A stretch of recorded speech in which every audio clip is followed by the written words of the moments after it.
बिस्मिल्लाहिर्रहमानिर्रहीम। अस्सलाम वालेकुम students I am Faizan Ahmad. और स्टूडेंट्स आज की इस वीडियो में हम थ्योरम नंबर 2 करेंगे 9 चैप्टर का। ठीक है, तो देखें ज़रा थ्योरम नंबर 2 की स्टेटमेंट क्या है। बहुत ही सिंपल थ्योरम है।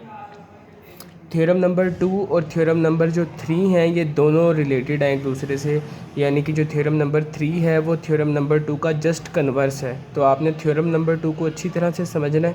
ठीक है, तो इसकी वजह से आपको जो थ्योरम नंबर 3 है वो और ज़्यादा अच्छी तरह से समझ में आएगा। ठीक है, स्टार्ट करें। देखें जी ज़रा थ्योरम की पहले स्टेटमेंट देखें। थ्योरम की स्टेटमेंट हमें ये दी गई है, थ्योरम की स्टेटमेंट हमें गिवन है, आ straight line drawn from the center of a circle to bisect a chord which is not a diameter is perpendicular to the chord। ये थ्योरम की स्टेटमेंट है। अब थ्योरम की स्टेटमेंट में क्या कहा गया है और क्या हमने प्रूफ करना है, इसको ज़रा आप समझने की कोशिश करें। मैं यहाँ पे एक्सप्लेन करने लगा हूँ। देखें थ्योरम का मीनिंग क्या है वो समझें। थ्योरम हमें ये कहता है कि सपोज़ करें अगर आपके पास एक सर्कल है, अगर सपोज़ करें हमारे पास ये एक सर्कल है, ठीक है, जिसका सेंटर ओ है। ये एक सर्कल है जिसका सेंटर ओ है और ये एक कॉर्ड है, ये एक कॉर्ड है जिसका नाम सपोज़ कर लें ए बी है। ठीक, ये मैं आपको थ्योरम का मीनिंग समझा रहा हूँ कि थ्योरम में क्या कहा गया है। हमारे पास एक सर्कल है जिसका सेंटर ओ है और ये एक कॉर्ड ओ ए बी है। ठीक है, थ्योरम हमें ये कहता है कि अगर हम सेंटर से, अगर हम ये सेंटर जो है इस सेंटर पॉइंट से एक लाइन इस तरह से ड्रॉ करें, इस सेंटर से एक लाइन इस तरह से ड्रॉ करें ए बी के ऊपर, ए बी के ऊपर एक लाइन इस तरह से ड्रॉ करें कि ये जो लाइन है, सपोज़ कर लें ये लाइन है मेरे पास ओ डी है, वैसे सपोज़ कर लें। ठीक है, तो थ्योरम ये कहता है कि सेंटर से जो लाइन, एक लाइन हम इस तरह से ड्रॉ करें जो ए बी लाइन को, ए बी कॉर्ड को बाइसेक्ट कर दे। क्या कर दे? बाइसेक्ट कर दे। बाइसेक्ट करने का मतलब 2 इक्वल पार्ट्स में डिवाइड कर दे, यानी कि जितनी लेंथ ये उतनी लेंथ ये। ठीक है, तो थ्योरम हमें ये कहता है कि वो जो लाइन होगी ना वो इस कॉर्ड के ऊपर परपेंडिकुलर होगी। ये थ्योरम की स्टेटमेंट का मीनिंग है। ठीक है, तो थ्योरम की स्टेटमेंट क्या है दोबारा सुने। थ्योरम हमें ये कहता है कि अगर आपके पास एक सर्कल है, क्या है, एक सर्कल है, ठीक, और उस सर्कल क्या की एक कॉर्ड ए बी है, उस सर्कल की एक कॉर्ड ए बी है, और अगर आप सेंटर से, अगर आप सेंटर से एक लाइन, अगर आप सेंटर से एक लाइन ए बी के ऊपर इस तरह से ड्रॉ करें, इस तरह से ड्रॉ करें कि ये लाइन इस ए बी कॉर्ड को बाइसेक्ट कर दे, यानी कि 2 इक्वल पार्ट्स में डिवाइड कर दे, तो ये जो लाइन होगी ना ये ए बी के ऊपर परपेंडिकुलर होगी, यानी कि 90 का एंगल बना रही होगी। ये हमने थ्योरम में हमें ये कहा गया है। ठीक है, तो थ्योरम में हमें इन्फॉर्मेशन क्या गिवन है, दोबारा पढ़ लें statement. A straight line drawn from the centre of a circle to bisect a chord which is not diameter is perpendicular to the chord. ठीक है, हमने शो करना है कि वो जो लाइन है वो उसके ऊपर परपेंडिकुलर है, ये हम शो करना चाहते हैं। हमारे पास गिवन क्या है बच्चों? गिवन हमारे पास सिर्फ ये है कि एक सर्कल है विद सेंटर ओ और एक कॉर्ड है ए बी, और उस ए बी कॉर्ड का मिड पॉइंट है एम। ये जो हमने लाइन ड्रॉ किया सपोज़ करेंगे ओ एम है, एम क्या है? ए बी का मिड पॉइंट। ये इन्फॉर्मेशन हमें गिवन है, 3 बातें गिवन है। सर्कल है सेंटर ओ के साथ, एक कॉर्ड ए बी है और उसका मिड पॉइंट एम है, ये गिवन है। प्रूव हमने ये करना है कि ये जो ओ एम है, ओ एम ये ए बी के ऊपर परपेंडिकुलर है, यानी कि O M is perpendicular to A B, ये प्रूव करना चाहते हैं। समझ आ गई बात? बिल्कुल सिंपल सा थ्योरम है। अब देखें ज़रा गिवन की तरफ आते हैं। गिवन है बच्चों हमें M is the mid point of any chord A B of a circle with centre at O. देखें वही तीनों बातें जो मैंने आपको गिवन में बताई थी, वही बातें सारी यहाँ पे वर्डिंग में लिखी हुई हैं कि M जो है वो मिड पॉइंट है कॉर्ड ए बी का, M जो है वो मिड पॉइंट है कॉर्ड ए बी का, ठीक है, और जो सर्कल है उसका सेंटर ओ पे है। ये बात हमें गिवन है। ये आप गिवन को इस तरह में लिख सकते हैं, consider a circle with centre O, A B is a chord and M is the mid point of chord A B, ये भी लिख सकते हैं आप। ठीक होगी बात? गिवन समझ में आ गया? आगे चलें। अब प्रूफ हमने क्या करना है? प्रूफ हमने ये करना है कि O M is perpendicular to A B, ये हम प्रूफ करना चाहते हैं। टू प्रूफ पे आ जाएं। प्रूव में हमें करना है जी कि O M is perpendicular to the chord A B, ये हम प्रूव करना चाहते हैं। ठीक है, अब ज़रा एक बात मुझे बताएं, अगर मैं ये प्रूव करना चाहता हूँ कि ओ एम परपेंडिकुलर है ए बी के ऊपर, तो मुझे किसी तरह से ये शो करना पड़ेगा कि ये वाला एंगल और ये वाला एंगल दोनों 90-90 के हैं। अगर मैंने किसी तरह से ये बात शो कर दी कि ये दोनों एंगल 90-90 के हैं, तो ये बात प्रूव हो जाएगी कि ओ एम ए बी के ऊपर परपेंडिकुलर है। ठीक है, तो बेसिकली हमारा टारगेट क्या है, इन दोनों एंगल्स को 90-90 प्रूव करना। टू प्रूफ समझ में आया। प्रूफ क्या करना है हमने कि ओ एम जो है वो ए बी के ऊपर परपेंडिकुलर है। अब हम थोड़ी सी कंस्ट्रक्शन करेंगे, थोड़ी सी मैनिपुलेशन करेंगे डायग्राम में, वो आपने बड़े ही ध्यान से समझनी है। मैं डायग्राम दोबारा कंस्ट्रक्ट कर रहा हूँ आपके सामने, देखें ज़रा। दोबारा से मैंने सपोज किया ये एक सर्कल था, एक सर्कल है जिसका सेंटर ओ पे है, ये एक कॉर्ड ए बी है। ठीक है, और ए बी का ये मिड पॉइंट एम है, ये लाइन ओ एम है। ठीक है, कंस्ट्रक्शन बच्चों ये करनी है आपने कि ए और बी इन दोनों पॉइंट्स को आपने ओ के साथ ज्वाइन कर देना है। ये कंस्ट्रक्शन बता रहा हूँ आपको। ठीक है, क्या किया हमने, ए और बी को दोनों को किसके साथ ज्वाइन कर दिया, ओ के साथ। ठीक है, और इन दोनों एंगल्स को एंगल 1 और एंगल 2 का नाम भी दे दें साथ ही। ठीक है जी, क्या किया, join A and B with centre O and label angles 1 and 2। ये कंस्ट्रक्शन है। तो देखिए अब इधर देखें कंस्ट्रक्शन में क्या लिखा है। कंस्ट्रक्शन में हमने लिखा join A and B with centre O, right angle 1 and angle 2 as shown in the figure. ठीक होगी बात, कंस्ट्रक्शन समझ में आ गई। अब हम आते हैं प्रूफ की तरफ। प्रूफ में देखें, ठीक है बच्चों, अब आप ज़रा बड़े ध्यान से देखना आपने प्रूफ में। सबसे पहले आप ज़रा डायग्राम के ऊपर गौर करें, तो यहाँ पर आपको 2 राइट ट्राइंगल्स नज़र आ रही हैं। अब मैं आपको यहाँ से बता रहा हूँ, ठीक है, इस बुक के ऊपर जो डायग्राम है, यहाँ पे आपके पास 2 राइट ट्राइंगल्स हैं। एक है ओ ए एम और दूसरी है ओ बी एम। ठीक है, अब हम इन दोनों ट्राइंगल्स को आपस में कंपेयर करने लगे हैं। तो देखें ज़रा पहली स्टेटमेंट क्या है, इन triangle O M and triangle O B M, इन दोनों को कंपेयर करेंगे अब हम। ठीक है, अब कंपैरिजन देखें ज़रा। सबसे पहली स्टेटमेंट हमने ये कही कि ओ ए जो है is equal to O B, O A is equal to O B.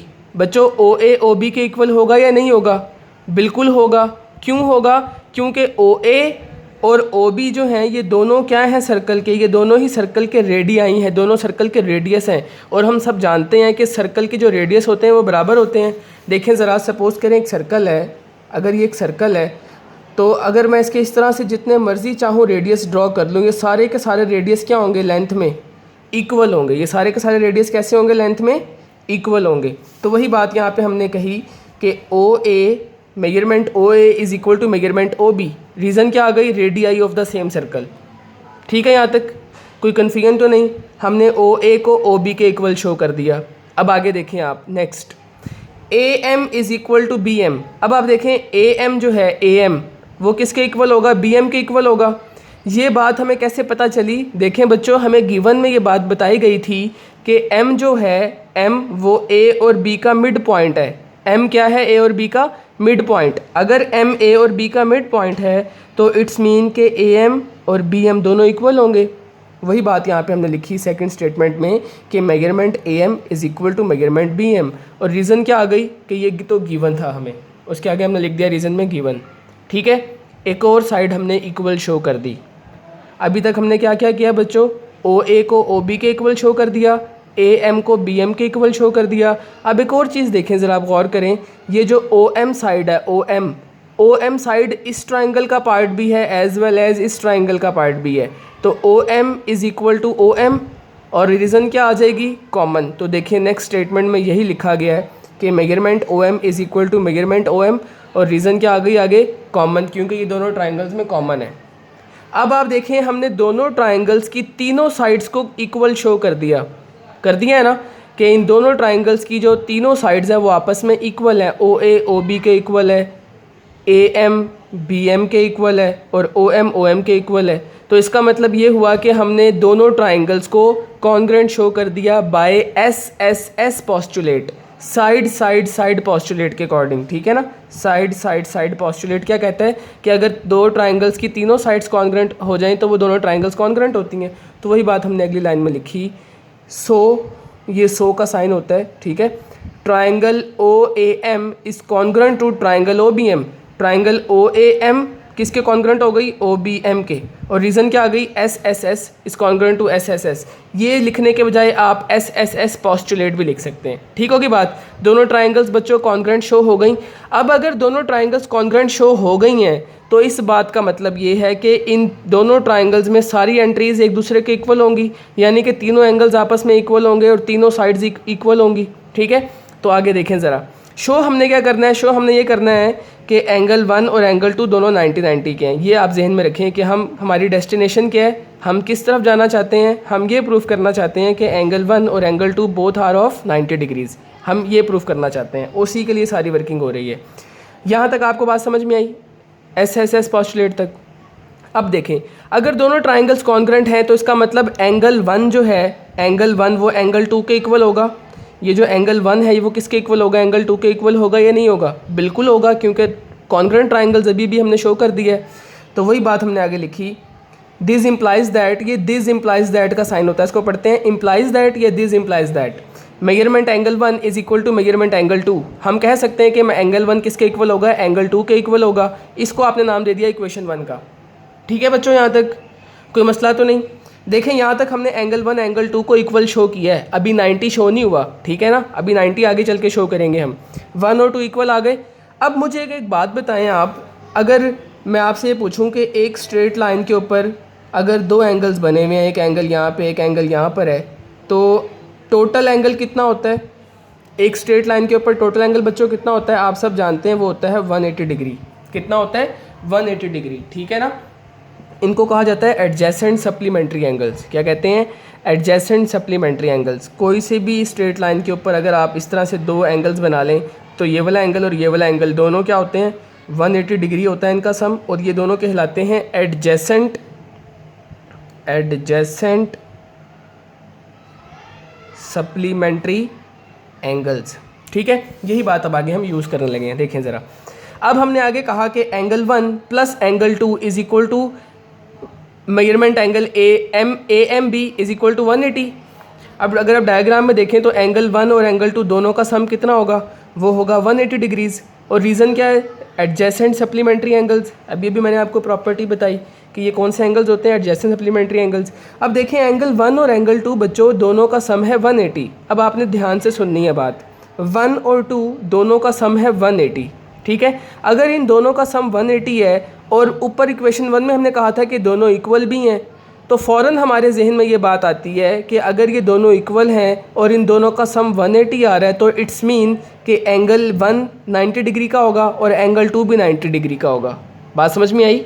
90 के होंगे तभी तो उनका सम 180 बनेगा। तो वही बात हमने अगली लाइन में लिखी, so angle 1 is equal to angle 2 and both are equal to 90 degrees. Angle 1 भी 90 डिग्री के इक्वल आ गया और एंगल 2 भी 90 डिग्री के इक्वल आ गया। ये बात हमने कहाँ से लिखी? फ्रॉम 1 एंड 2, 1 और 2 को कंपेयर करते हुए लिखी ये बात। और प्रूफ क्या करना था बच्चों? हमने यही तो प्रूफ करना था कि एंगल 1 और एंगल 2 दोनों 90-90 के हैं। जैसे ही एंगल 1 और एंगल 2 90-90 के हमने शो किए तो फ़ौरन से ये बात प्रूव हो गई कि OM जो है वो AB के ऊपर क्या है बच्चों? परपेंडिकुलर है। वही बात हमने लास्ट पे लिखी, डैट इज़ या हेंस भी लिख सकते थे आप यहाँ पर, OM is perpendicular to AB, और यही हमने प्रूव करना था। बात समझ में आई?